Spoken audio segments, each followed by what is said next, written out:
these guys don't become a bad team overnight, and there's guys, I mean, you've the Paul O'Connells, I mean, the O'Garas, the Brian O'Driscolls, these guys are going to come bouncing back, and I think everybody jumped on the bandwagon, but you have to look at some of the positives of the last day. I think there was the opening 20 minutes was excellent. The body language was fantastic. They really put it up to the French, but one or two disappointing things. I think the defensive in midfield let Ireland down the last day, but these guys will know that was an area that left them down.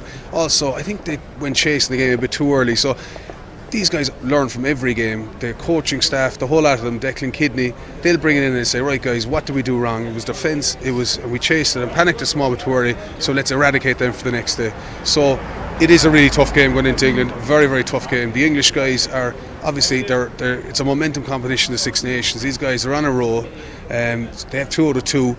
I'd be saying kind of a couple of weeks ago that Ireland would be very comfortable going into this game. It's going to be really, really tough now, and it's really been put up to them. This is the first loss we've suffered in a while, and I suppose it's just about circling the wagons now. It's been we've got panned a bit in the media, but I think it's not as bad as people make out. And I'm confident that we can turn it around now this weekend in Twickenham.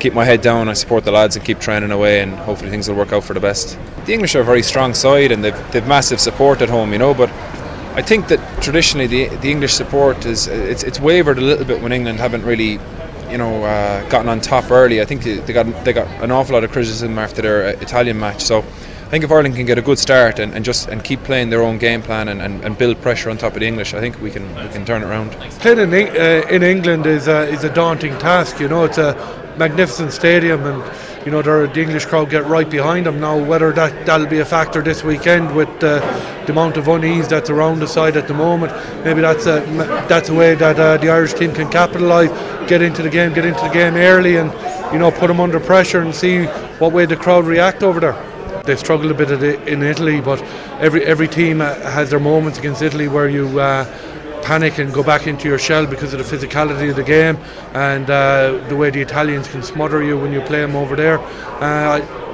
They could have lost that game, but they had the mental resolve and probably the experience with a lot of very good experienced campaigners in their side to get them through that narrowly. We didn't see Tommy Bowe attack the ball against France. We didn't see the likes of Rob Kearney, who's now injured. But I want to see Jordan Murphy attack the English out wide. I want to see Keith Earls get the ball. I want to see Darcy. That's the areas that we need to get the ball out to, so that we can get benefit from that. We had a lot of defensive errors in the French game. I suppose our work rate wasn't where it should have been with the pack. The positives to take from it is our set piece worked very well, and we'll be looking to bring that into the weekend, and hopefully the lads can turn it on. There's good competition at out half between Ronan and Johnny. For the future, I think Decky has said that he's gone with Johnny to give him the big game experience, and they're the things that happen in the game. Donnacha O'Callaghan has been chomping at the bit.